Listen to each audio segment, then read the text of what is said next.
Les personnes diabétiques traitées peuvent présenter des complications aiguës après plusieurs années d'évolution du diabète. Des complications chroniques les plus fréquentes concernant le cœur, les artères, les yeux, les reins, les nerfs et les pieds. Focus Santé de ce jour s'intéresse encore à cette pathologie. Notre émission de la dernière fois, nous avons parlé du diabète, les causes, la définition, les conséquences et tout ce qui pourrait aller avec. Aujourd'hui, nous nous intéressons particulièrement aux complications du diabète. On se retrouve tout juste après ceci.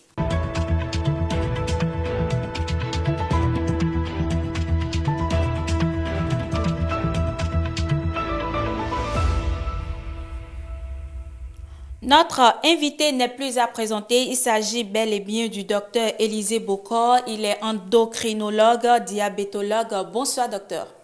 Bonsoir, madame la journaliste. Merci à vous une fois encore d'avoir accepté notre invitation sur ce plateau de Focus Santé. Je vous remercie. La dernière fois, nous avons parlé du diabète, comment vivre avec le diabète en général. Vous nous avez donné énormément d'explications pour permettre aux téléspectateurs de mieux comprendre. Mais aujourd'hui, nous nous intéressons particulièrement à la complication. En ce qui concerne le diabète, d'abord, qu'est-ce qu'il faut comprendre par complication du diabète? Pour toute maladie, il y a souvent l'étape extrême de l'évolutivité de la maladie. Donc, chez le diabétique, il arrive qu'à des moments donnés, et je ne dirais pas face à des situations, ça se complique. Ça devient une urgence médicale et il faut expressément intervenir pour pouvoir conserver la vie. Donc, la complication, c'est l'étape ultime d'une maladie.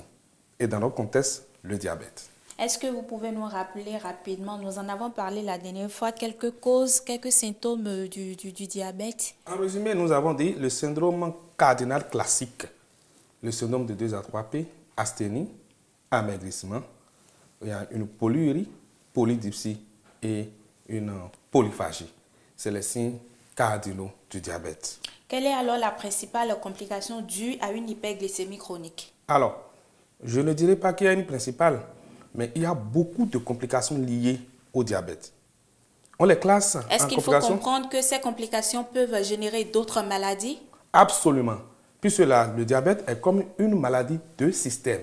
C'est-à-dire qu'elle est là, en tant que le diabète elle est là, et il y a presque tous les organes qui sont atteints. Comme l'hypertension? Comme l'hypertension artérielle, le diabète est le nid de l'hypertension. La natte, le diabète fait la natte à l'hypertension artérielle à cause des atteintes vasculaires. Nous étions en train de parler de la principale complication due à une hyperglycémie chronique. La principale complication que nous avons dans la plupart des cas, c'est le déséquilibre du diabète. Déséquilibre aigu, déséquilibre chronique du diabète. Voilà. Sinon, quand nous prenons les complications, nous les classons en complications aiguës et complications chroniques. Et dans les complications aiguës, nous avons les urgences en termes de diabétologie, comme les décompensations ou les comas. Je dis bien, ou les comas cétoacidosiques. C'est-à-dire?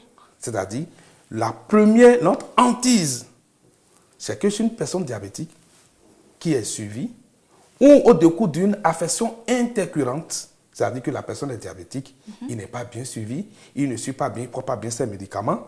Et au décours la négligence en un mot. La négligence de la prise des médicaments, du respect des rendez-vous chez le médecin et autres. Des mesures journaux-diététiques, de l'activité sportive. Et cette personne mange, il mange de façon exagérée. Et vous voyez, il ne prend pas ses médicaments. Déjà, c'est suffisant pour présenter une complication acidocétosique. Et quand on parle de complication acidocétosique, c'est-à-dire que le sucre, à partir d'un seuil, devient un poison, toxique pour l'organisme.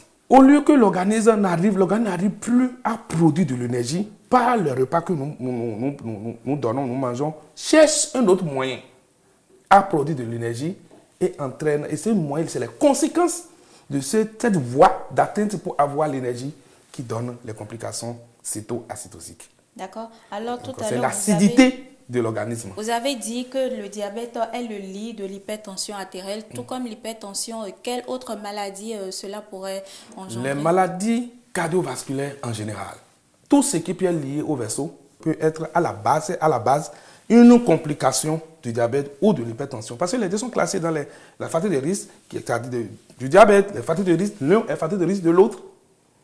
Et l'atteinte vasculaire c'est une complication chronique du diabète. Et quand on parle d'atteinte vasculaire, c'est-à-dire que dans la lumière des vaisseaux, il y a un entassement de la graisse qu'on appelle le phénomène d'athérosclérose. Et donc, vous êtes d'accord avec moi que le sang ne circule plus correctement. Oui. Et l'organe qui est en amont souffre. Si c'est le cœur qui est en amont, c'est-à-dire que sur les veines du cœur, il va nécessairement recevoir un coup. Mais si une nécrose, c'est qu'une destruction, une nécrose de l'organe. Ça explique le gonflement des pieds, c'est ça? Le gonflement des pieds, c'est lié à dans cette circonstance qui est une atteinte cardiaque, c'est souvent l'insuffisance cardiaque droite qui donne le gonflement du pied. À part comment on appelle les insuffisances veineuses périphériques, c'est un signe d'insuffisance cardiaque droite. Dans le même registre, quelles sont les complications de l'hypoglycémie alors? Je vais en arriver là. Puis j'étais en train de vous donner les différentes complications aiguës. Ouais, c'est tellement laborieux qu'on passe, on quitte C'est un thème vaste. D'accord. Nous allons y aller petitement.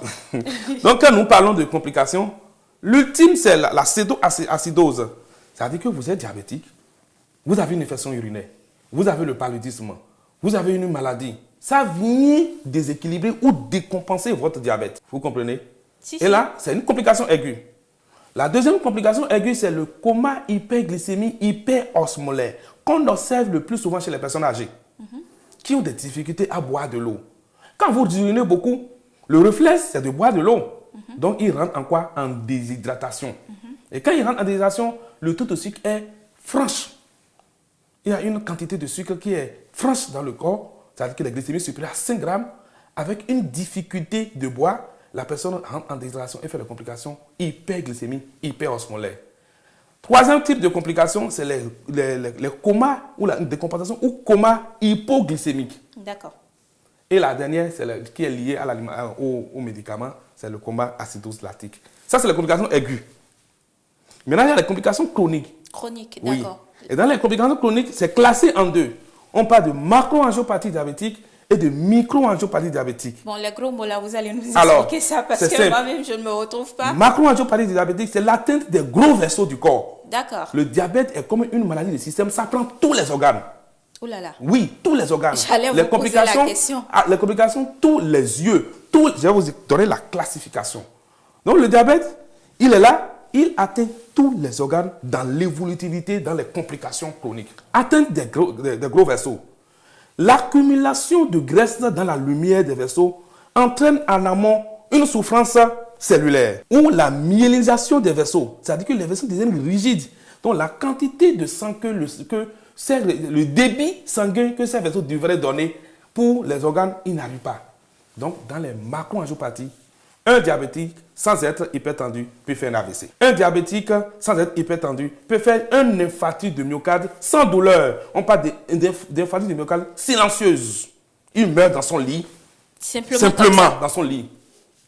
Chers téléspectateurs, tout n'est pas sorcellerie. Alors, un diabétique peut avoir la macroangiopathie au niveau des pieds. Ces vaisseaux sont jonchés, excusez-moi le terme, en graisse.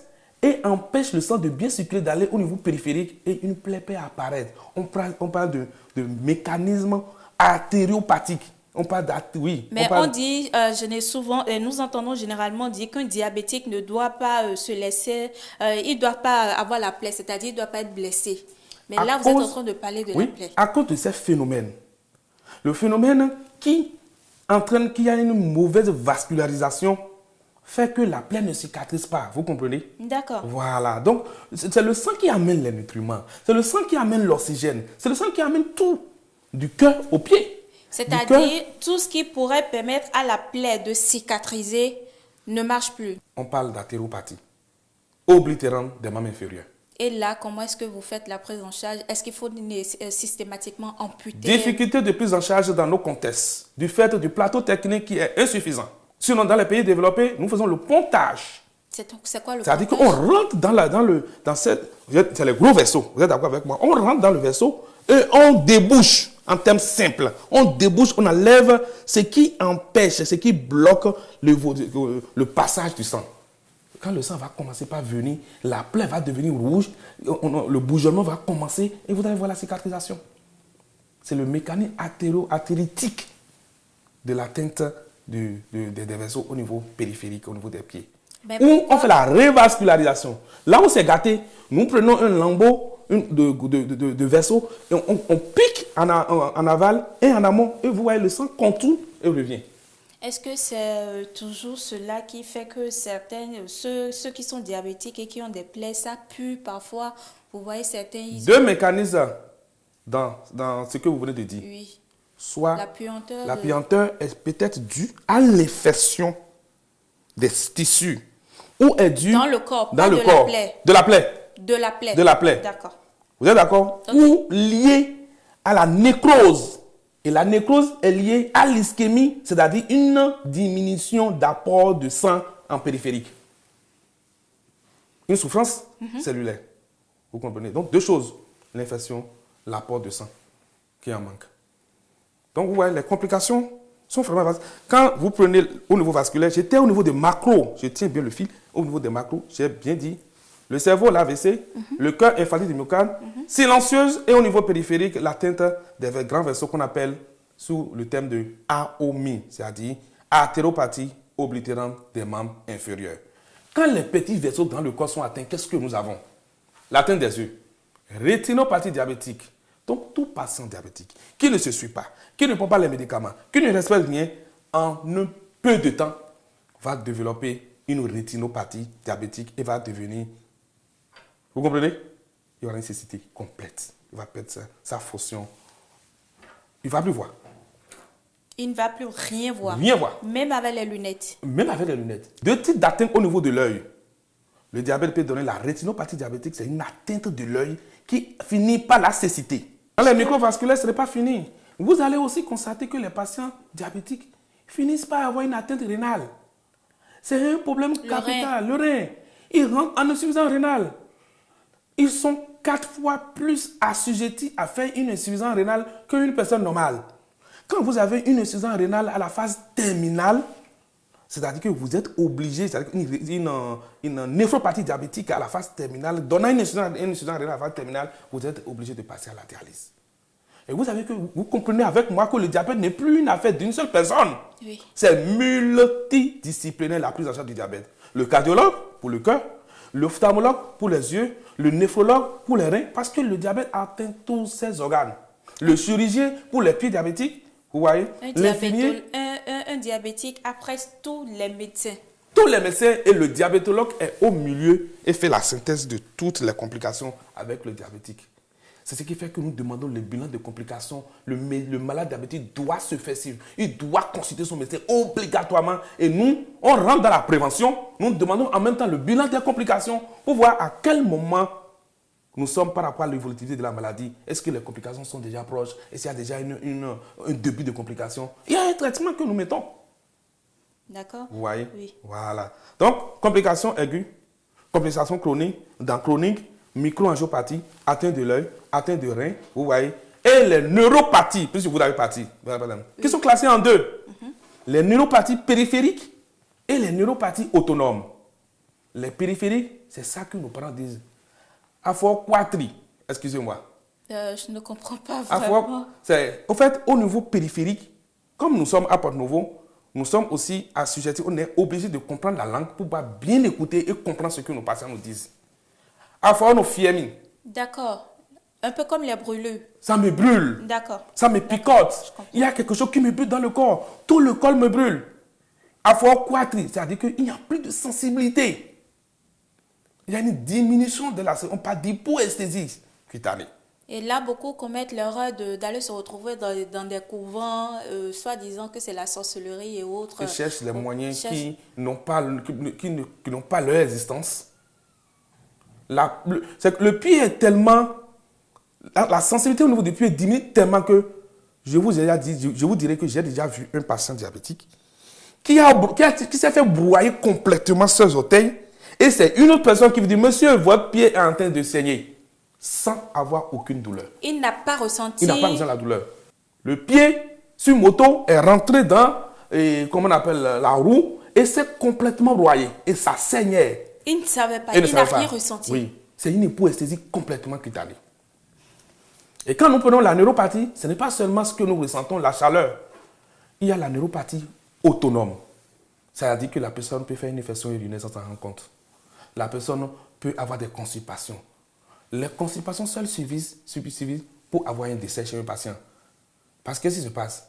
Il y a une formation de sel au niveau du rectum qu'on appelle les fécalomes.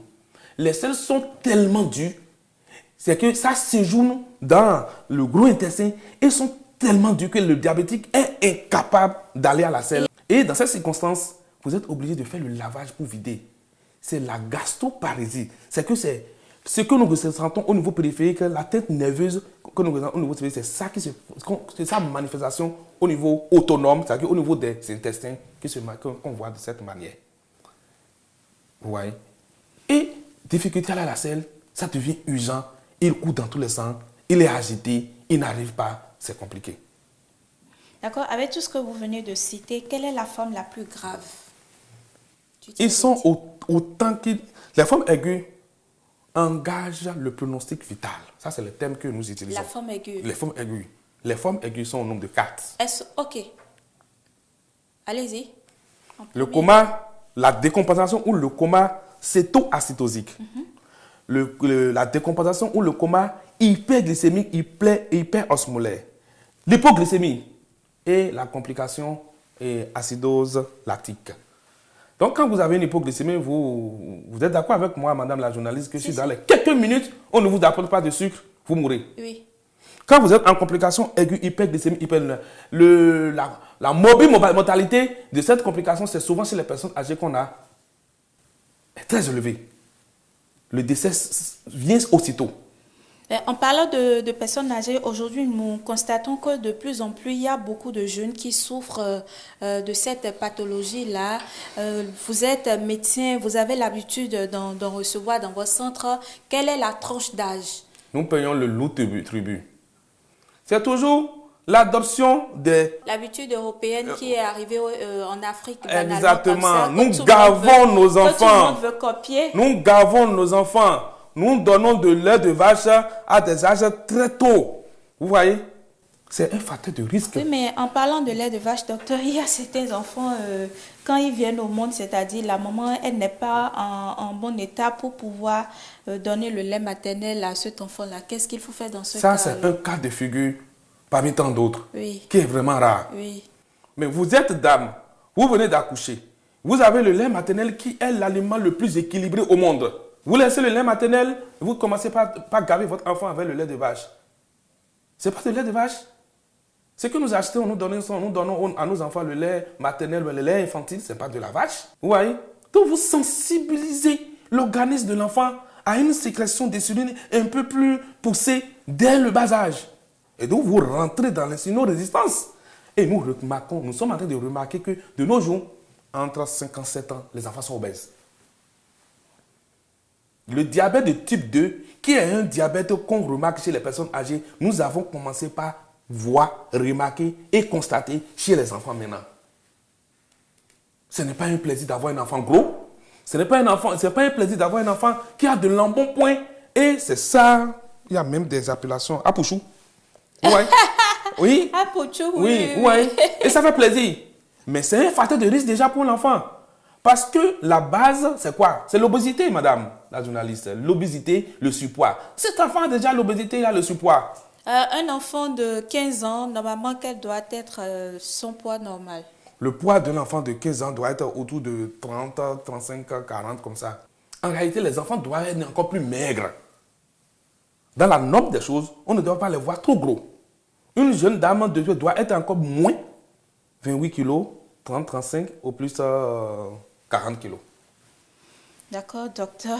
Là, avec tout ce que vous venez de donner comme explication, je me rends compte effectivement, comme vous l'avez dit au tout début de cette émission, une seule émission, 2 émissions ne suffiront pas pour parler du diabète. Nous allons y revenir, c'est sûr, sur d'autres numéros, toujours en parlant du diabète. Docteur, avant de passer à la dernière rubrique de notre émission, quel est le fruit que vous pouvez conseiller à un diabétique qui ne va pas trop lui poser de problème? Avant ça, vous devez remarquer et savoir que il n'y a pas un régime fixe pour un diabétique. Je l'avais dit. Le diabétique peut manger tout, mais avec modération. Mais avec contrôle. Avec modération. Et déjà, quand vous avez 35, 40 ans, ayez de la mesure. Mais pourquoi est-ce qu'on dit à certains, on dit à ceux qui sont diabétiques, pas d'huile, pas de sel, etc. Non, c'est une vous aberration. voyez le monsieur, vous voyez la dame, elle fait à manger, elle ne met même pas une seule cuillerée d'huile dedans. Mais c'est une aberration. Mais c'est une aberration. Vous pouvez manger, mais j'ai dit avec modération. Et toutes les maladies cardiovasculaires, diminution du sucre, sel et huile. Vous comprenez? Dans votre alimentation, la maintenant doit être pauvre en sucre, sel et huile. Ce n'est pas qu'on bannit, on exclut ces éléments de l'alimentation. À la base, c'est 45 à 55% de féculents, 30 à 35% de matières grasses et 15 à 20% de protéines. Dans toute l'alimentation, chez n'importe quelle personne, que ce soit diabétique ou pas, et ça doit être équilibré. Donc, les diabétiques peuvent prendre des fruits. Vous êtes d'accord avec moi? Si je suis diabétique, je prends un repas et je vois que ce repas augmente mon taux de sucre. Qu'est-ce que je fais dans ces circonstances? Je laisse. J'évite. Ou si je dois le prendre en petite quantité, ça ne devra pas plus être pour moi une priorité. C'est comme ça. Pas plus que ça. Toutes les 4 heures. J'ai une autre question. Il y a certains qui disent le vin. Lorsqu'on consomme du vin, on a l'habitude de consommer du vin, du champagne. Zéro alcool chez le diabétique. Je suis ferme et je ne Vous ne m'avez même pas laissé finir de zéro poser alcool ma chez le question. diabétique. Je ne dirais même pas chez le diabétique. Zéro alcool chez tout le monde normalement. D'accord, docteur. Nous allons y revenir. Comme le fruit, je disais, une orange. Juste une orange. Quand on dit par jour? Une orange, je la mange. Quand je la mange, je vais vouloir une autre. Mais je la mange. Je ne la suce pas. D'accord. Docteur, c'est compris, Voilà. c'est compris, c'est compris. Avec la complicité de la régie, nous allons passer à la dernière rubrique.